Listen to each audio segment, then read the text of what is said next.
വ്യവസായികൾക്കും വാഹനം ഓടിക്കുന്നവർക്കും കർത്താവായ യേശുക്രിസ്തുവിന്റെ നാമത്തിൽ ഞങ്ങളുടെ സ്നേഹവന്ദനത്തെ അറിയിക്കുന്നു.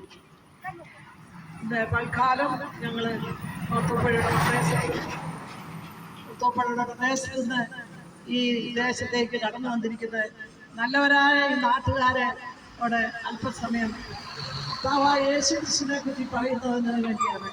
കർത്താവായ യേശുക്രിസ്തു എന്ന് പറഞ്ഞാൽ ഒരു മതത്തിന്റെ നേതാവല്ല, ഭാവികൾക്ക് വേണ്ടി സ്വന്തം ജീവനെ കൊടുത്തവനായ ഒരാളാണ് കർത്താവായ യേശുക്രിസ്തു.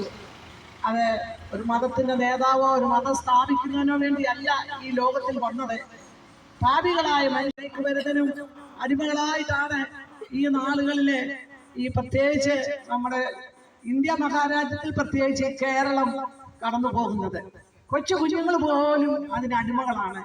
അതുകൊണ്ട് എന്താ സംഭവിക്കുന്നതെന്ന് വെച്ചാൽ അധർമ്മം കൂടി വരികയാണ്.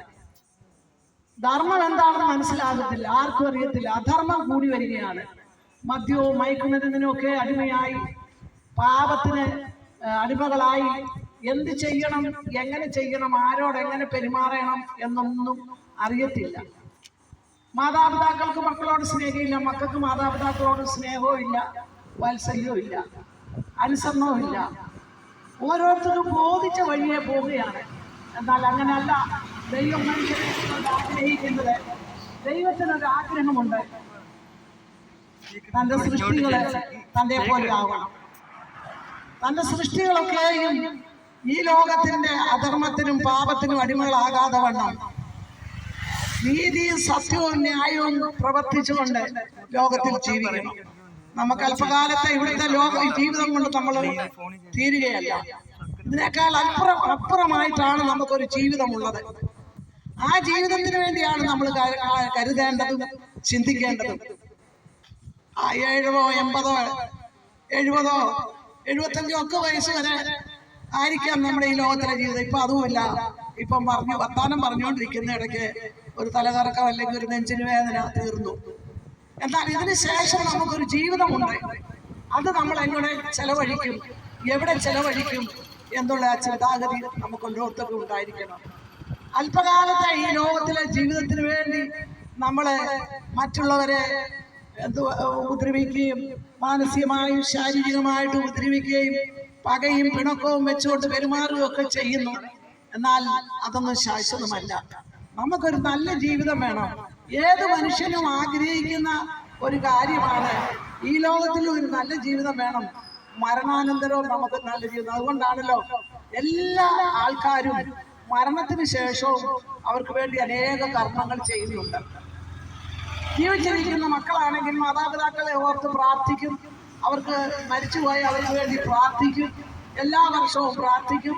എവിടെ അവസരം കിട്ടിയാലും അവർക്ക് വേണ്ടി പ്രാർത്ഥിക്കും. എന്തിനു വേണ്ടിയാ?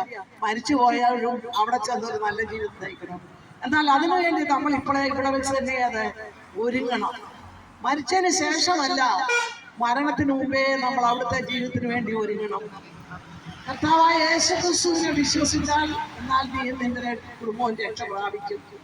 നാം ഇവിടെ ജീവിക്കുമ്പോൾ നമ്മുടെ ഇഷ്ടത്തിന് മാത്രം ജീവിച്ച് നമുക്ക് ആഗ്രഹമുള്ളത് ചെയ്ത് നമുക്ക് വേണ്ടി നമ്മുടെ ഇഷ്ടപ്രകാരം തോന്നിയ പോലെ നടന്നിട്ട് അങ്ങ് എന്ന് കർത്താവെ എന്നെ രക്ഷിക്കണമെന്ന് പറഞ്ഞാൽ അവിടെ രക്ഷയില്ല. മരിച്ചതിന് ശേഷം നമ്മൾ എന്ത് ചെയ്തെന്ന് പറഞ്ഞാലും അതിനൊരു പ്രതിഫലമില്ല. നമുക്ക് ഈ ലോകത്തിൽ ജീവിക്കുമ്പോഴാണ് നമ്മൾ എന്താകണം. മരണശേഷം നമുക്ക് നല്ലൊരു പ്രതിഫലം കിട്ടണമെന്നുണ്ടെങ്കിൽ നമ്മൾ ഇവിടെ വെച്ച് തന്നെ നല്ല ഒരു ജീവിതം നയിക്കണം. സ്വസ്ഥതയില്ലാതെ, സമാധാനമില്ലാതെ, സന്തോഷമില്ലാതെയാണ് ഇന്ന് ആളുകളിൽ അനേക ആൾക്കാർ ജീവിക്കുക. പണ്ടൊക്കെ പ്രായമുള്ളവർക്ക് ഒരു ഇതായ ഗുണം. ഇന്ന് പ്രായമുള്ളവരെന്നില്ല, കുഞ്ഞുങ്ങളെന്നില്ല. പ്രത്യേകിച്ച് കേരളത്തെ സംബന്ധിച്ചോളം കൊച്ചു കുഞ്ഞുങ്ങളെ ആണ് ഇന്ന് സൂസൈഡ് ചെയ്യുന്നത് കൂടുതലായിട്ട്. അവർക്ക് സ്വസ്ഥതയില്ല, സമാധാനമില്ല. തന്നെയുമല്ല, ആരെങ്കിലും എന്തെങ്കിലും ഒന്ന് പറഞ്ഞാൽ അത് അംഗീകരിക്കാനുള്ള മനസാക്ഷിയില്ല, അത് സഹിക്കാനുള്ള മനസ്സില്ല. ഉടനെ പോയി ആത്മഹത്യ ചെയ്യുക. എന്നാൽ ആത്മഹത്യ ഒന്നിനും ഒരു പരിഹാരമല്ല. നമ്മെ സൃഷ്ടിച്ച ഒരു സൃഷ്ടാവുണ്ട്. ആ കർത്താവ് പറയുന്നത് കർത്താവിലേക്ക് വന്നാൽ സമാധാനം കൊടുക്കും, സന്തോഷം കൊടുക്കും, സ്വസ്ഥത കൊടുക്കും. തന്നെയുമല്ല, അതിനുശേഷം മരണാനന്തരവും നമുക്കൊരു നല്ല ജീവിതവും നല്ല പ്രതിഫലവുമുണ്ട്. ആ അങ്ങനെ സ്വസ്ഥതയും സന്തോഷവും സമാധാനവും തരുന്ന ഒരാളെ പരിചയപ്പെടുത്തുന്നതിന് വേണ്ടിയാണ് ഞങ്ങൾ ഇന്ന് ഇവിടെ വന്നിരിക്കുന്നത്. അതിന് മദ്യത്തിനോ മയക്കുമരുന്നിനോ ഒന്നിനും അത് തരാൻ പറ്റിയില്ല. മദ്യവും മയക്കുമരുന്നിനും ഒക്കെ ആശ്രയിച്ചാൽ അല്പനേരത്തെ സന്തോഷവും സമാധാനവും സ്വസ്ഥതയും തരും. അതിനെ ആശ്രയിക്കുന്നവർക്ക് അത് അല്പസമയമേ ഉള്ളൂ. പക്ഷേ തൻ്റെ കുടുംബജീവിതം പോകും, വ്യക്തിജീവിതം പോകും, മാതാപിതാക്കളും മക്കളും ഭാര്യയും ഭർത്താവുമായിട്ടുള്ള ബന്ധത്തിൽ ഉലച്ചിൽ തട്ടും. ചിലപ്പം ദേഷ്യം വന്ന് അവരെ ഉപദ്രവിക്കും, ചിലപ്പം കൊലപാതകവും നടന്നു. എന്നാൽ ഞങ്ങൾ പരിചയപ്പെടുത്തി തരുന്ന ഈ നല്ലവനായ യേശു ജനിച്ചപ്പോഴേ പറഞ്ഞിരിക്കുന്ന അത്യുന്നതങ്ങൾ ദൈവത്തിന് മഹത്വം. ഭൂമിയിൽ ദൈവപ്രസാദമുള്ളവർക്കാണ് സമാധാനം. ഈ സമാധാനമില്ലാത്തത് ദൈവപ്രസാദമില്ലാത്തത് കൊണ്ടാണ്. മനുഷ്യന് സമാധാനം കൊടുക്കുന്നതിന് വേണ്ടിയാണ് ഈ യേശു ഈ ഭൂലോകത്തിൽ ജാതനായത്. എന്നാൽ പലപ്പോഴും അത് മനുഷ്യർ മനസ്സിലാക്കുന്നില്ല, പല മനുഷ്യരും മനസ്സിലാക്കുന്നില്ല. അതുകൊണ്ടാണ് സ്വസ്ഥതയില്ലാതെയും സമാധാനമില്ലാതെയൊക്കെ വരുമ്പോൾ നമ്മൾ ഈ മദ്യത്തിനെയും മയക്കുമരുന്നിനെയൊക്കെ ആശ്രയിക്കുന്നത്. അത് നമ്മുടെ കുടുംബജീവിതം കളയും, നമ്മുടെ വ്യക്തിജീവിതം കളയും, നമ്മുടെ പണം നശിപ്പിക്കും. അത് മാത്രമേ നമുക്ക് അതിൽ നിന്ന് കിട്ടുകയുള്ളൂ. എന്നാൽ എല്ലാറ്റിനും ഉപരിയായിട്ട് സ്വസ്ഥതയും ശാന്തിയും സമാധാനവും തരുന്ന ഒരുവനെയാണ് ഞങ്ങൾ പരിചയപ്പെടുത്തുന്ന കർത്താവായ യേശു ക്രിസ്തു. ഈ യേശു ക്രിസ്തുവിനെ വിശ്വസിച്ചാൽ നിങ്ങൾക്ക് സ്വസ്ഥതയുണ്ട്, സമാധാനമുണ്ട്, നല്ല ഭാവിയുണ്ട്. തന്നെയുമല്ല, ഇവിടുത്തെ ജീവിതത്തിന് ശേഷം മരണാനന്തരവും നമുക്കൊരു നല്ല ജീവിതമുണ്ട്. ഇന്ന് നമ്മളെ ഇവിടെ എത്രമാത്രം കഷ്ടപ്പെട്ട് എന്തെല്ലാം വെട്ടിപ്പിടിച്ചാലും നോക്കിയാല് ന്യൂസുകളൊക്കെ കേട്ടാല് ഒരുപടി മണ്ണിന് വേണ്ടി എത്രയോ പേര് തമ്മിൽ തല്ലുന്നു, അടിപിടി കൂടുന്നു. അവർ ഒരു മിനിറ്റ് ഒന്ന് ചിന്തിച്ചാൽ മതി, അതിനുവേണ്ടി അടിപിടി കൂടി ഒന്നീ കൊലപാതകം നടത്തി. ആ മണ്ണ് പിന്നെ ആർക്കാണ്? ആ വാദിച്ചു നിർത്തി അവരാ അടിപിടി കൂടിയതും കൊലപാതകം നടത്തിയതും ചിലപ്പം അതിര് തർക്കമായിരിക്കാം, വഴിത്തർക്കമായിരിക്കാം, ഇങ്ങനെയൊക്കെ ഉണ്ട്. ഇതൊക്കെ ചെയ്യണമെങ്കിൽ തന്നെ മദ്യവും മയക്കുമരുന്നും വേണം. സ്വാഭാവികമായിട്ടുള്ള ഒരു മനുഷ്യന് അതൊന്നും ചെയ്യാൻ കഴിയത്തില്ല. കൊലപാതകങ്ങളോ അങ്ങനെയുള്ള കാര്യങ്ങളൊന്നും ചെയ്യാൻ കഴിയില്ല. എന്നാല് സർവശക്തനായ ദൈവത്തിന്റെ ആത്മാവുള്ള ഒരുത്തൻ അങ്ങനെയൊന്നും ചെയ്യാൻ കഴിയുകയില്ല. മനുഷ്യനായ ലോകത്തിലെ മനുഷ്യൻ അതിനെയൊക്കെ അങ്ങനെയൊക്കെയുള്ള കടുങ്കൈ ചെയ്യുന്നതിന് വേണ്ടി, ക്രൂരത ചെയ്യുന്നതിന് വേണ്ടി, അവർക്ക് ബലം കിട്ടുന്നതിന് വേണ്ടി അവർ ആശ്രയിക്കുന്നത് മദ്യത്തെയും മയക്കുമരുന്നെയാണ്. പിന്നെ ഒന്നും അറിയണ്ട, എന്ത് വേണേലും ചെയ്യാം. ആരെ കൊല്ലണം, ആരെ ഉപദ്രവിക്കണം, ഇത് ഉള്ളി കിടപ്പുണ്ടെങ്കിൽ അതിന്റെ അതാണ് പിന്നെ നിയന്ത്രിക്കുന്നത്. ഒരു കാര്യം ഓർക്കണം, നമ്മൾ എന്തിനു വേണ്ടിയാണ് ഇതൊക്കെ ചെയ്യുന്നത്? നമുക്ക് എന്ത് പ്രതിഫലം കിട്ടും ഇതിൽ നിന്ന്? നമുക്ക് വല്ല പ്രതിഫലം കിട്ടുവോ? നമ്മുടെ കുടുംബത്തിന് കിട്ടുവോ? നമ്മുടെ മക്കൾക്ക് കിട്ടുവോ? ഒന്നുമില്ല. അല്പനേരത്തെ ഒരു വാശി, വൈരാഗ്യം, അല്ലെങ്കിൽ അല്പനേരത്തെ സന്തോഷം, സമാധാനം, ഇതിനു വേണ്ടിയാണ് ഇന്ന് പലരും മദ്യത്തിനും മയക്കുമരുന്നിനും അടിമകളായിത്തീരുന്നത്. ഈ പ്രിയപ്പെട്ട ഞങ്ങളുടെ വാത്സല്യമുള്ള ഈ സ്നേഹവാസികളോട് ഞങ്ങൾക്ക് പറയാനുള്ളത്, ഈ വ്യാപാരി വ്യവസായികളോടൊക്കെ ഞങ്ങൾക്ക് പറയാനുള്ളത്, സകലത്തെ നമ്മെ സൃഷ്ടിച്ച ഒരു കർത്താവായ യേശു ക്രിസ്തുവുണ്ട്. ആ യേശു ക്രിസ്തു നമ്മളെ തന്നെ സമർപ്പിച്ചു കൊടുത്താൽ നമ്മുടെ സകല പ്രശ്നത്തിന് പരിഹാരമാണ്, നമ്മുടെ രോഗത്തിന് നല്ല വൈദ്യനാണ്, നമ്മുടെ പാപത്തെ നമുക്ക് ക്ഷമിച്ചു തരും, നമുക്ക് നല്ലൊരു ജീവിതം തരും, നല്ല സ്വസ്ഥതയുള്ള ഒരു ജീവിതം തരും. അതിനുവേണ്ടി നമ്മൾ മറ്റിടങ്ങളിൽ പോകണ്ട, മദ്യത്തിനെ മയക്കുമരുന്നിനെ ആശ്രയിക്കണ്ട. അല്പനേരത്തെ സന്തോഷത്തിനും സമാധാനത്തിനും വേണ്ടി മാത്രമാണ് ഇതിനെയൊക്കെ നമ്മൾ ആശ്രയിക്കുന്നത്. എന്നാൽ നിത്യമായി യേശു ക്രിസ്തുവിനെ നിങ്ങൾ, എന്റെ കർത്താവേ, ഞാൻ പാപിയാണ്, എന്റെ പാപം എന്നോട് ക്ഷമിക്കണം, ഇതിൽ നിന്ന് എനിക്കൊരു മോചനം തരണം, ഞാൻ അങ്ങയുടെ പൈതലായിട്ട് ജീവിച്ചോളാം എന്ന് ഏറ്റുപറഞ്ഞ് കർത്താവിനോട് പ്രാർത്ഥിച്ചാൽ നമ്മുടെ മനസ്സിന് സ്വസ്ഥതയായി, സമാധാനമായി. ആ ദൈവം പറയുന്നത്, ആ യേശു പറയുന്നത് എന്താണെന്ന് അനുസരിച്ച് ജീവിച്ചാല് നമുക്കും നമ്മുടെ ജീവിതത്തില്, നമ്മുടെ കുടുംബത്തിനും സ്വസ്ഥതയും സമാധാനവും സന്തോഷവും തരും.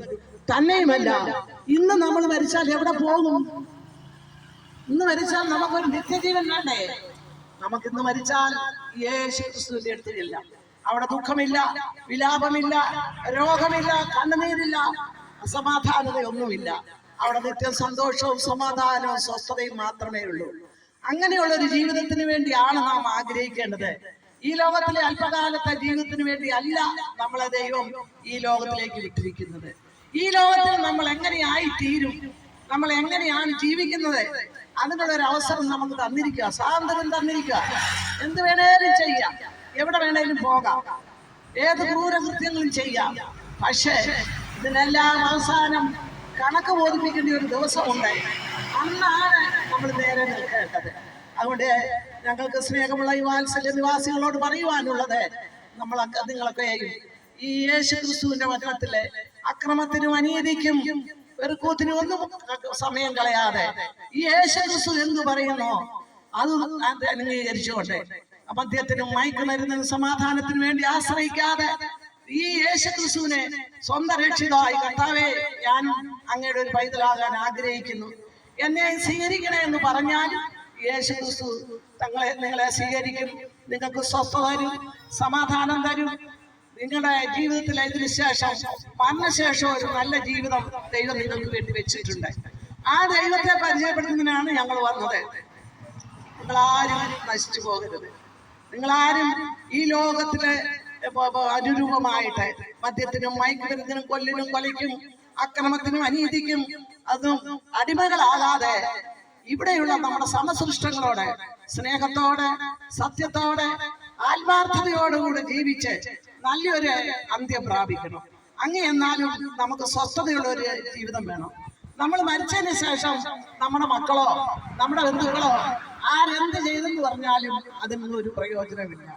ഒരു വാഴ നട്ട് അത് കൊല വെട്ടിയതിന് ശേഷം പിന്നെ ആ പിണ്ടിക്ക് കൊണ്ട് വളമിട്ടുകൊണ്ട് ഒരു പ്രയോജനവുമില്ല. അതുപോലെയാണ് മനുഷ്യന്റെ ആത്മാവിനെ ദൈവം എടുത്തു കഴിഞ്ഞ് പിന്നെ എന്ത് ചെയ്തെന്ന് പറഞ്ഞാലും ആ മരിച്ചു പോക്ക് വേണ്ടി ആരെന്ത് ചെയ്തെന്ന് പറഞ്ഞാലും എത്ര കോടി രൂപ മുടക്കി അവർക്ക് വേണ്ടി പ്രാർത്ഥിച്ചെന്ന് പറഞ്ഞാലും അത് പ്രയോജനമില്ല. ജീവിച്ചിരിക്കുമ്പോൾ എന്ത് ചെയ്യുന്നോ അതിന് തക്ക ഒരു പ്രതിഫലമാണ് നമുക്ക് അത് ചെല്ലുമ്പോൾ കിട്ടുന്നത്. സൃഷ്ടാവായ ദൈവം നമുക്ക് ജീവനെ തന്നു. ആ ജീവനെ മടക്കി ചോദിക്കുമ്പോൾ നമ്മൾ ഈ ലോകത്തിൽ നിന്ന് പോകും. ഇപ്പോൾ നമ്മൾ എങ്ങനെ ജീവിക്കുന്നു അതിന് തക്കവണ്ണമുള്ള പ്രതിഫലമായിരിക്കും അവിടെയും കിട്ടുന്നത്. അതുകൊണ്ട് ഞങ്ങൾക്ക് പറയുവാനുള്ളത്, നിങ്ങൾ ആരെങ്കിലും സമാധാനമില്ലാതെ സ്വസ്ഥതയില്ലാതെ കഴിയുന്നുണ്ടെങ്കിൽ, രോഗികളായി ഭാരപ്പെടുന്നവരുണ്ടെങ്കിൽ ഈ യേശു ക്രിസ്തുവിനെ മാത്രം നിങ്ങൾ വിശ്വസിക്കുക. യേശു ക്രിസ്തുവിനോട് നിങ്ങൾ പറയുക, കർത്താവേ എനിക്ക് ഇന്ന പ്രശ്നങ്ങളുണ്ട്, എനിക്ക് സമാധാനമില്ല, സ്വസ്ഥതയില്ല, എനിക്ക് ഇന്ന രോഗമുണ്ട്, കർത്താവേ ഞങ്ങളെ സൗഖ്യമാക്കണമെന്ന് ആത്മാർത്ഥമായിട്ട് പറഞ്ഞാൽ സത്യമായി തന്നെ വിളിച്ചപേക്ഷിക്കുന്ന ഏവർക്കും സമീപസ്ഥനായ ഒരു ദൈവമാണ് ഞങ്ങൾ ആരാധിക്കുന്നത്. അത് പരിചയപ്പെടുത്താനാണ് ഞങ്ങൾ നിങ്ങളിലേക്ക് വന്നിരിക്കുന്നത്. ഞങ്ങളൊക്കെ ഇത് അനുഭവിക്കുന്നവരാണ്. അതുകൊണ്ടാണ് വീട്ടിൽ ഭാരങ്ങൾ, ജോലിയില്ലാഞ്ഞല്ല, പ്രശ്നങ്ങളില്ലാഞ്ഞല്ല, ഒന്നുമില്ലാഞ്ഞല്ല. എന്നാല് യേശു ക്രിസ്തു ഞങ്ങൾക്ക് എല്ലാറ്റിനും എല്ലാം ഉണ്ട്. ഞങ്ങൾക്ക് സമാധാനം തരുന്നു, ഞങ്ങൾക്ക് സന്തോഷം തരുന്നു, ഞങ്ങൾക്ക് സ്വസ്ഥത തരുന്നു. ഞങ്ങൾക്ക് വഹിക്കാൻ വയ്യാത്ത കാര്യങ്ങൾ വരുമ്പോൾ യേശുവിന്റെ അടുത്ത് ഞങ്ങൾ പറയും, ഞങ്ങളെ സഹായിക്കണം, ഇന്ന വിഷയങ്ങളുണ്ട്, ഞങ്ങളെ സഹായിക്കണം. ഞങ്ങൾക്ക് മറ്റാരുമില്ല, ജീവനെ തന്നവൻ എന്റെ കർത്താവാണ്. ഞങ്ങൾ പാപികളായി ഞങ്ങൾക്ക് വേണ്ടിയാണല്ലോ അങ്ങ് ക്രൂശിന്മേൽ തൂങ്ങിയത്. യേശു ക്രിസ്തുവിന്റെ പാപത്തിന് വേണ്ടിയല്ല, മനുഷ്യന്റെ പാപത്തിന് വേണ്ടിയാണ് യേശു ക്രിസ്തു ക്രൂശിന്മേൽ തൂങ്ങിയത്. ആ യേശുവെ എന്നെ സ്വീകരിക്കണം, അങ്ങേ ഞാൻ ആരാധിക്കുന്നു, അങ്ങേ ഞാൻ വിശ്വസിക്കുന്നു എന്ന് ഏറ്റുപറഞ്ഞ് എന്നെ സ്വീകരിക്കണം എന്ന് പറഞ്ഞ് ഏറ്റുപറഞ്ഞ് ചെന്നാൽ ആ യേശു നമ്മളെ സ്വീകരിക്കും. ആ യേശു നമുക്ക് സന്തോഷം തരും, സമാധാനം തരും, സ്വസ്ഥത തരും. നമുക്കൊക്കെ പണം തന്ന് നമ്മളെ സഹായിക്കുന്നില്ല. നമ്മുടെ ഏത് ആവശ്യങ്ങൾ, ഏത് വിഷയമായാലും, ഏത് ആവശ്യവുമായി ഈ ദൈവത്തിന്റെ അടുത്ത് വാസ്തവമായി നമ്മൾ അടുത്തിയെന്നാൽ നമുക്ക് മറുപടിയുണ്ട്. നമുക്ക് നമ്മുടെ ആവശ്യങ്ങൾ എന്ത് തന്നെ, വിഷയങ്ങൾ തന്നെ നമുക്ക് സ്വസ്ഥത തരും, നമുക്ക് സമാധാനം തരും. തന്നെയുമല്ല, ഇന്ന് നമ്മൾ മരിച്ചാൽ നമ്മൾ ചെല്ലുന്നത് ഒരു നല്ല സ്ഥലത്തേക്കായിരിക്കും. സ്വസ്ഥതയും സമാധാനവും സന്തോഷവും തരുന്ന ഒരു സ്ഥലത്തേക്കായിരിക്കും നമ്മൾ പോകുന്നത്. മരിച്ചതിന് ശേഷമല്ല, മരണശേഷം നമുക്കുള്ളവരെന്ത് ചെയ്തെന്ന് പറഞ്ഞാലും അതൊന്നും പ്രശ്നമല്ല, അതൊന്നും പ്രയോജനമില്ല, നിഷ്ഫലമാണ്. നമ്മൾ ഈ ലോകത്തിൽ ജീവിക്കുമ്പോൾ എന്ത് ചെയ്യുന്നു അതിന് തക്ക ഒരു പ്രതിഫലമാണ് നമുക്ക് തരുവാനിരിക്കുന്നത്. ആയാല് യേശു ക്രിസ്തുവിനെ നിങ്ങൾ വിശ്വസിക്കണം. യേശു ക്രിസ്തുവിൽ നിങ്ങൾ തന്നെ സമർപ്പിച്ചു കൊടുക്കണം. അങ്ങനെ സമർപ്പിച്ചു കൊടുത്താൽ ദൈവം നിങ്ങളെ അനുഗ്രഹിക്കും. നിങ്ങൾക്ക് സ്വസ്ഥത തരും, സമാധാനം തരും. നിങ്ങളുടെ വിഷയങ്ങളുടെ മേൽ കർത്താവ് പ്രവർത്തിക്കും. അതിനുവേണ്ടി മദ്യത്തിനോ മയക്കുമരുന്നിനോ ഒന്നിനും കഴിയയില്ല. അത് അല്പനേരത്തേക്കുള്ള ഒരു സ്വസ്ഥതയ്ക്ക് മാത്രം തരുകയുള്ളൂ. നമ്മുടെ പണം നഷ്ടം, കുടുംബജീവിതം പോകും, കുടുംബത്തെ സ്വസ്ഥത പോകും. അതുകൊണ്ട് ഈ ദൈവത്തിൽ നിങ്ങൾ ആശ്രയിക്കണം. നിങ്ങളെ തന്നെ ഈ ദൈവത്തിലേക്ക് സമർപ്പിച്ചു കൊടുക്കണം. ഈ ദൈവത്തിൽ ആശ്രയിക്കുക. കർത്താവിന് വേണ്ടി ആശ്രയം വെച്ച് മുന്നോട്ട് പോകുവാൻ ഞങ്ങൾ ആഹ്വാനം ചെയ്തുകൊണ്ട് ഞങ്ങളുടെ ഈ ചെറിയ വാക്കിൽ നിന്ന് ഞങ്ങൾ വിരമിക്കും. കർത്താവ് എല്ലാവരെയും അനുഗ്രഹിക്കുമാറാകട്ടെ.